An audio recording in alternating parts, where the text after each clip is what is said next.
Sa liham ni Senate President Alan Peter Cayetano na may petsang May 15, inatasan ng lahat ng senador na dumalo sa session hall ngayong araw, May 18, alas 3 ng hapon. Ayon sa liham, mahalaga ang presensya at pakikiisa ng bawat senador upang matiyak ang maayos at organisadong pagdinig ng impeachment proceedings. Inatasan din ang mga senador na magsuot ng kanilang official robe bilang mga senator judge sa impeachment trial bilang paggalang sa seryoso at formal na proseso ng paglilitis.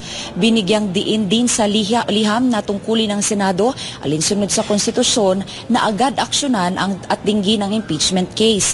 Samantala, handa na rin ang 11 miyembro ng prosecution panel mula sa Kamara na hahawak sa paglilitis. Kabilang sa prosecution panel sina Jervil Luisro, Ramon Rodriguez, Isabel Zamora, Lawrence Defensor, Shell Jokno, Leila De Lima, Arlene Bagao, Jonathan Keith Flores, Lordan Suwan at Joel Chua. Mga kapartner, matatandaan noong May 13, Miyerkules yan ng gabi, kasabay nga ng naging tensyon dito sa loob ng Senado ay personal na inihatid ni House Secretary General Sheloy Garafil at opisyal namang tinanggap ni Senate Secretary Mark Leandro Mendoza itong articles of impeachment. Mga kapartner, maidagdag ko lang kasi may mga napaulat na naghain ng kanyang resignation letter itong si Senate Secretary Mark Leandro Mendoza, pero wala pa tayong kumpirmasyon na natatanggap mula sa liderato ng Senado, mula kay SP Cayetano at kahit na sino mang Senate official. At yan ang ating aantabayanan ngayong araw sa ating pagtutok dito nga sa magiging impeachment o magiging pag-convene ng Senado bilang impeachment court. At dito naman sa defense team ni Vice President Sara Duterte ay wala rin tayong nakuha pang kumpirmasyon kung dadalo nga ba ang Vice Presidente mismo, kung dadalo siya dito ngayon sa Senado, or kung yung defense team, kung sino ang pupunta sa kanyang legal team. Pero ayon kay SP Cayetano, prerogative naman ng kanyang defense team kung sila ba ay dadalo ngayong araw. Kasi nga pa lang naman to, magko-convene pa lang.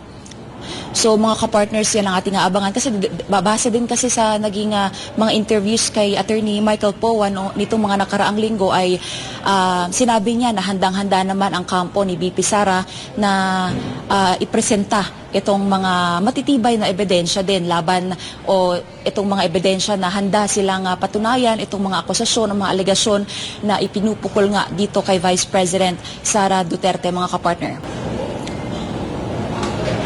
Sa liham ni Senate President Alan Peter Cayetano na may petsang May 15, inatasan ng lahat ng senador na dumalo sa session hall ngayong araw, May 18, alas 3 ng hapon. Ayon sa liham, mahalaga ang presensya at pakikiisa ng bawat senador upang matiyak ang maayos at organisadong pagdinig ng impeachment proceedings. Inatasan din ang mga senador na magsuot ng kanilang official robe bilang mga senator judge sa impeachment trial bilang paggalang sa seryoso at formal na proseso ng paglilitis. Binigyang diin din sa liham na tungkulin ng Senado alinsunod sa konstitusyon na agad aksyonan at dinggin ang impeachment case. Samantala, handa na rin ang 11 miyembro ng prosecution panel mula sa Kamara na hahawak sa paglilitis. Kabilang sa prosecution panel sina Jervil Luisro, Ramon Rodriguez, Isabel Zamora, Lawrence Defensor, Shell Jokno, Leila De Lima, Arlene Bagao, Jonathan Keith Flores, Lordan Suwan at Joel Chua. Mga kapartner, matatandaan noong May 13, Miyerkules yan ng gabi, kasabay nga ng naging tensyon dito sa loob ng Senado ay personal na inihatid ni House Secretary General Sheloy Garafil at opisyal namang tinanggap ni Senate Secretary Mark Leandro Mendoza itong articles of impeachment. Mga kapartner, maidagdag ko lang kasi may mga napaulat na naghain ng kanyang resignation letter itong si Senate Secretary Mark Leandro Mendoza, pero wala pa tayong kumpirmasyon na natatanggap mula sa liderato ng Senado, mula kay SP Cayetano at kahit na sino mang Senate official. At yan ang ating aantabayanan ngayong araw sa ating pagtutok dito nga sa magiging impeachment o magiging pag-convene ng Senado bilang impeachment court. At dito naman sa defense team ni Vice President Sara Duterte ay wala rin tayong nakuha pang kumpirmasyon kung dadalo nga ba ang Vice Presidente mismo, kung dadalo siya dito ngayon sa Senado, or kung yung defense team, kung sino ang pupunta sa kanyang legal team. Pero ayon kay SP Cayetano, prerogative naman ng kanyang defense team kung sila ba ay dadalo ngayong araw. Kasi nga ano pa lang naman to, magko-convene pa lang. So mga kapartners, yan ang ating aabangan. Kasi babase din kasi sa naging mga interviews kay Attorney Michael Poe nitong mga nakaraang linggo ay sinabi niya na handang-handa naman ang kampo ni BP Sara na ipresenta itong mga matitibay na ebidensya din laban o itong mga ebidensya na handa silang patunayan, itong mga akusasyon, mga alegasyon na ipinupukol nga dito kay Vice President Sara Duterte, mga kapartner. Sa liham ni Senate President Alan Peter Cayetano na may petsang May 15, inatasan ng lahat ng senador na dumalo sa session hall ngayong araw, May 18, alas 3 ng hapon. Ayon sa liham, mahalaga ang presensya at pakikiisa ng bawat senador upang matiyak ang maayos at organisadong pagdinig ng impeachment proceedings. Inatasan din ang mga senador na magsuot ng kanilang official robe bilang mga senator judge sa impeachment trial bilang paggalang sa seryoso at formal na proseso ng paglilitis. Binigyang diin din sa liham na tungkulin ng Senado alinsunod sa konstitusyon na agad aksyonan at dinggin ang impeachment case. Samantala, handa na rin ang 11 miyembro ng prosecution panel mula sa Kamara na hahawak sa paglilitis. Kabilang sa prosecution panel sina Jervil Luisro, Ramon Rodriguez, Isabel Zamora, Lawrence Defensor, Shell Jokno, Leila De Lima, Arlene Bagao, Jonathan Keith Flores, Lordan Suwan at Joel Chua.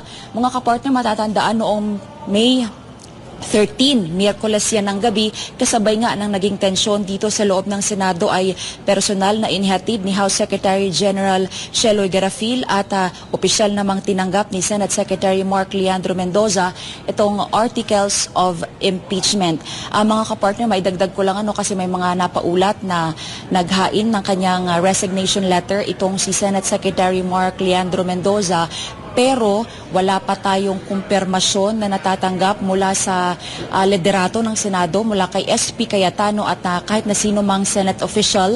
At yan ang ating aantabayanan ngayong araw sa ating pagtutok dito nga sa magiging impeachment o magiging pag-convene ng Senado bilang impeachment court. At dito naman sa defense team ni Vice President Sara Duterte ay wala rin tayong nakuha pang kumpirmasyon kung dadalo nga ba ang Vice Presidente mismo, kung dadalo siya dito ngayon sa Senado, or kung yung defense team, kung sino ang pupunta sa kanyang legal team. Pero ayon kay SP Cayetano, prerogative naman ng kanyang defense team kung sila ba ay dadalo ngayong araw. Kasi nga ano pa lang naman to, magko-convene pa lang. So mga kapartners, yan ang ating aabangan. Kasi babase din kasi sa naging mga interviews kay Attorney Michael Poe nitong mga nakaraang linggo ay sinabi niya na handang-handa naman ang kampo ni BP Sara na ipresenta itong mga matitibay na ebidensya din laban o itong mga ebidensya na handa silang patunayan, itong mga akusasyon, mga alegasyon na ipinupukol nga dito kay Vice President Sara Duterte, mga kapartner.